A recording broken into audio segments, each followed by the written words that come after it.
Alright, Trial Mob, welcome back to another TBG Trial by Gaming feature, and today we're going over the Star Wars Black Series Rebel Commando. Now, this is more of an Endor trooper, not so much just a random Rebel Commando. This is my favorite look from the Rebel uniforms that we got. We also got the Hoth version of these guys and a few other versions as well, but I think the Endor is the one that looks the most like a real military uniform outfit to me, just because of the fact that it does look a little bit more modern retro, like what we would see today in today's time maybe, and not necessarily this like super sci-fi look to it. You know, if I were to put an M16 in this guy's hand, you might think that maybe this was just a different, you know, US military soldier or something like that. So kudos to the Black Series for capturing the way that this guy looks from the show, or should I say from the movies, really nicely. So we're going to go ahead and break it down and see, is this something that you would want to see in your collection? Is this something that you want to commit to? I know that a lot of people feel that Hasbro hasn't really been committing to their projects all that much, but that's something that I see. I don't want to say it's fully gone away here, but I do want to say that they have done a lot to make this guy stand out as a figure worth buying. Now, to start off with the packaging, we do get that Kenner style packaging and some of the other figures that you can get in the line. So we're seeing a lot of repackages that will allow you to get figures that you might not have gotten your hands on before. Personally, I would have liked to have seen the more normal Black Series box and box artwork, but I do like what they've gone with here overall. I do like that we do get that from the movie look to it in terms of the artwork, but I kind of wish we would have gotten the photo of Rex in it, or at least this guy who's supposedly supposed to be Rex. But regardless, the overall design looks really nice of this figure. I do like the fact that we get two heads, and well, it's not even two heads, it's just two face plates, which I think is the right move, but we'll talk about that a little bit later. For the most part, again, I think that they did a wonderful job in capturing what these guys really did look like in the movie. And the fact that all you have to do is change out one faceplate to get a brand new figure is something that's cost beneficial to Hasbro, but also hopefully means that we'll see multiple iterations of this moving forward. When it comes to the overall aesthetic though, again, I've always really liked this look. Let's take a closer look.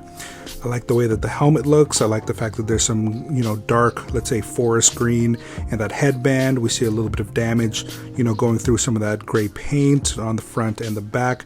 Again, making it look like this guy's a veteran. The faceplate itself looks really nice. The skin tones match up fairly well. The jacket itself that he's wearing is soft, so you can move it around, open it up, make it look a little bit more, let's say, action posy. And then when it comes to basically the jacket itself and the long sleeves, you can see that there's a lot of wrinkles. It makes it look like he's wearing a real uniform. I like that. They could have made this very, very flat, and they didn't do that. They actually put in some sculpt work all the way through, which definitely lends to it to look really nice. As we move down into the lower body, the gloves I think were done very well. The utility belt that he's wearing definitely adds to the look of him being a soldier or a commando, however you want to look at it, because he has all, you know, the canisters, the pouches. He definitely looks like he's a bit more ready for combat. And then of course the camo pants on the bottom. I think they did a good job with all the wrinkles and all the design on it. Kind of wish we would have gotten a little bit more articulation in the legs, and I'm going to go over that a little bit later. But one of the things that they do with the bottom legs is that these are basically cargo pants, and they have, you know, those pockets that usually come down a bit. I like this version. It kind of keeps the legs from not splaying out too much, so when you put them in a kneeled position and things like that, it'll hold it into place. So not a bad move by them in terms of their decision making on the looks. And of course the combat boots, I don't know if we've seen this before, but they look great. Again, this overall look of this uniform for the Endor troopers is definitely my favorite in the whole Star Wars original trilogy. Now, switching over into accessories, we do get basically an assault rifle. I forget what the designation is of this specific rifle, but it is nice. It's all basically one black plastic. I like the way that it looks overall. It's basically the favorite one that we normally get. And then we get more of this like SMG style blaster. If you've used this one in Battlefront, you know that it shoots fairly quickly, so it's not so much like a pistol as much as it is an SMG. And then we have the other faceplate, which looks really nice, man. I don't know if they 3D printed or what they did there, but it came out well. And then of course there's the backpack, and the backpack feels very, very solid. There's a lot of detail to it, the different colors, things like that. And then again, lending to the fact that these guys are soldiers / commandos, we get this bandolier belt, and it looks like there's grenades and other such things, and then there's a satchel at the bottom. So they did a very good job of making these guys look very, very tactical. Once you put everything onto these guys, it definitely looks like these guys again are soldiers, and that's something that I like about these guys over, let's say, the stormtroopers. You can have 1,000 stormtroopers, but there's nothing that necessarily stands out differently. Well, these guys have a lot of different things. All right, so moving into the articulation is pretty solid. As you saw, full 360, a little bit of wiggle up and down. That's about it, but it's pretty solid. You do get roughly 90 degrees, if not just the slightest bit more, in both arms, so that's solid. And then we do get obviously a twist up at that shoulder as well, and then a butterfly joint at the bottom. I really like the fact that we got that. I'm not sure how this is going to translate into other figures in the future per se, but I do like the fact that we got those shoulders. It does add a fair amount of articulation. We get noticeably past 90 degrees in the elbows, which is again really nice. I love the fact that we get way past 90. And then trigger finger, cowboy joint at the right hand, and then on the left hand I believe it's the same. Oh no, oops. So on the left hand it's that push-up style, right, up and down. Okay, so it's a little bit different there, but other than that the rest of the arm is the same. And then as I mentioned before, there's no cut on that shirt, but it does have that basically waist joint, which allows them to go forward that far, back about that far, and of course you get a full 360 twist if you want to do that. It does shimmy a little to the left, a little to the right, so it's not necessarily going to feel like you don't have articulation there. It really does do it all. And then when we move down to the pelvis, we get the splits pretty far. You're never going to put that character to look like that unless he's just been killed. And then he basically brings his leg up all the way to 90 degrees without problem. You can get it up a little bit further if you want to. That's about as far as you can get when the leg is touching its own ass. And then the upper thigh swivel 360, the knee single joint 360. Well, actually you can't do 360 because that pocket is in the way, as I was mentioning earlier. But again, I do like that. I like that it keeps it in place the way it does. It makes it look more natural when you have that leg down. And then I thought that there was like calf swivel, but there isn't. So instead you kind of get some of that swivel in that knee as well. And then as you move down into the foot, you can basically point it down fairly far. You can point it up, not that far. That's something that I've noticed recently, that a lot of these characters, they don't seem to be able to point their leg forward enough that these characters can lean forward, even though they can go really far back. And of course you do get a little bit of a pivot, but sometimes that makes it a little harder, especially with a character that's got a backpack on, that if they're back heavy, that they're gonna fall obviously backwards. Now, of course, what would be a review without a size comparison? So let's go ahead and bring a few things out and let's see if the scaling here was knocked out of the park. So starting off with Jada Toys, here we have Fei Long and Ryu, and as you can tell, these guys are honestly in line with what these kind of characters would look like.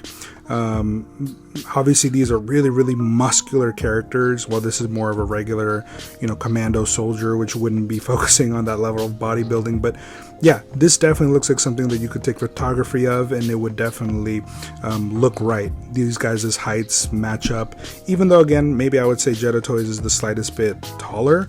And in fact, this character is a fairly tall character.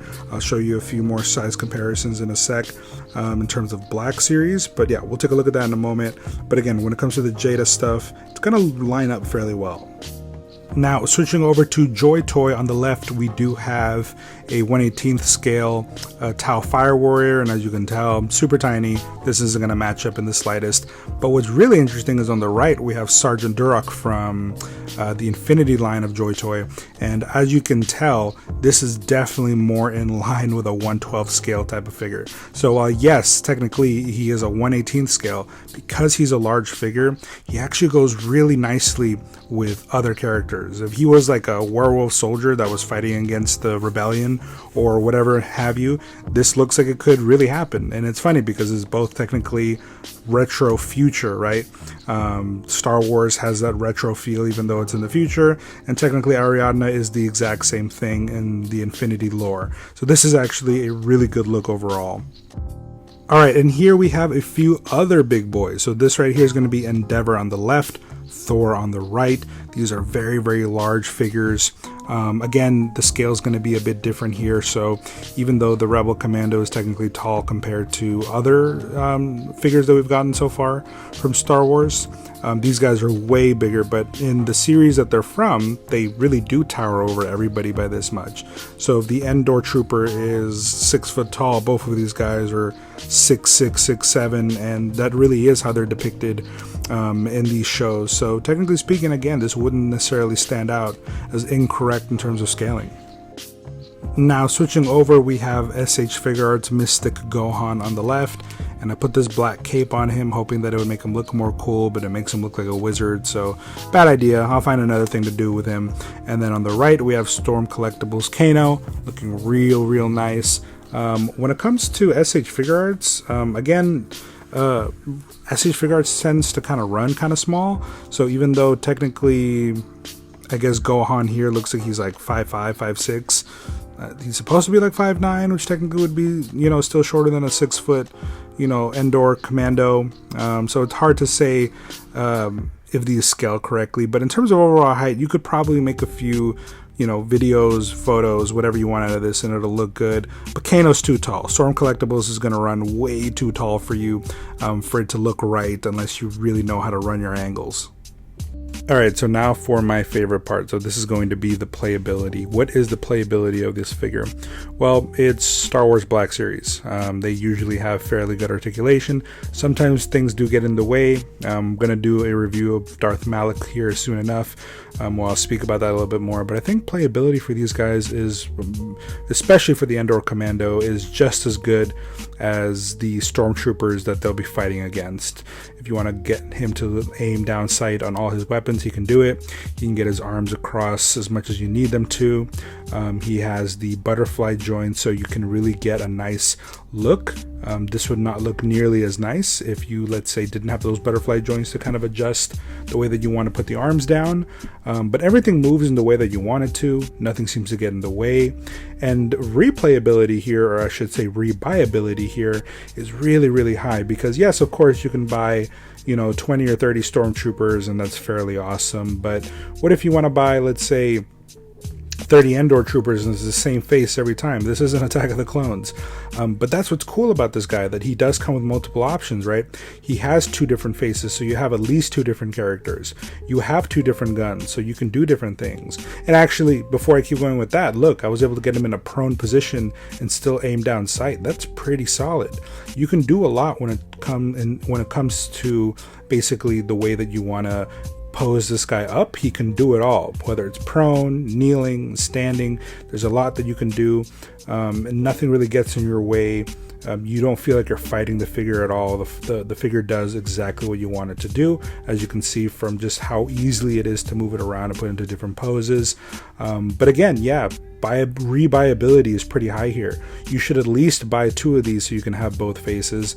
But let's see what they do in the future. We might get one with a trench coat, since we do know that there's a guy wearing a trench coat and a different face. We might see a sniper, and maybe they'll just change up that the face comes with, you know, some kind of scanner on it, or maybe we'll see a double bandolier because he's going to come with some kind of LMG gun. I mean, they could do so many different things here so that you end up with 20 different characters rather than 20 of the same stormtroopers. That's not to say that buying 20 stormtroopers is bad. I have about 40 of them, and I'll hopefully show you guys a video of that at one point. But I mean, that's what I mean about these characters, that ultimately with these characters, you can do so many different things with them. Here I have two very different characters, same base uniform, but we got one with a backpack, one without. We got one that's a young guy with a assault rifle, and then we have an older gentleman with an SMG. So even though these two are mostly the same, you get two fairly different characters out of it. And Hasbro can do a lot here. They can take the face and put, you know, a 5 o'clock shadow and different eye color. They don't really have to do all that much to change this into a brand new character and rinse and repeat for 20 unique figures. So I'm hoping that Hasbro does that. I hope we get re-releases of this guy, but slightly tweaked, so that you can go ahead and have an army of what seems like legit figures. So Star Wars Black Series, I think you got a good one in your hands. Please continue with what you guys have and bring us out more of these repacked in different manners that allow us to have unique characters. But let me know in the comment section what you guys thought about this. Don't forget to like, comment, and subscribe, and I'll see you guys on the next one.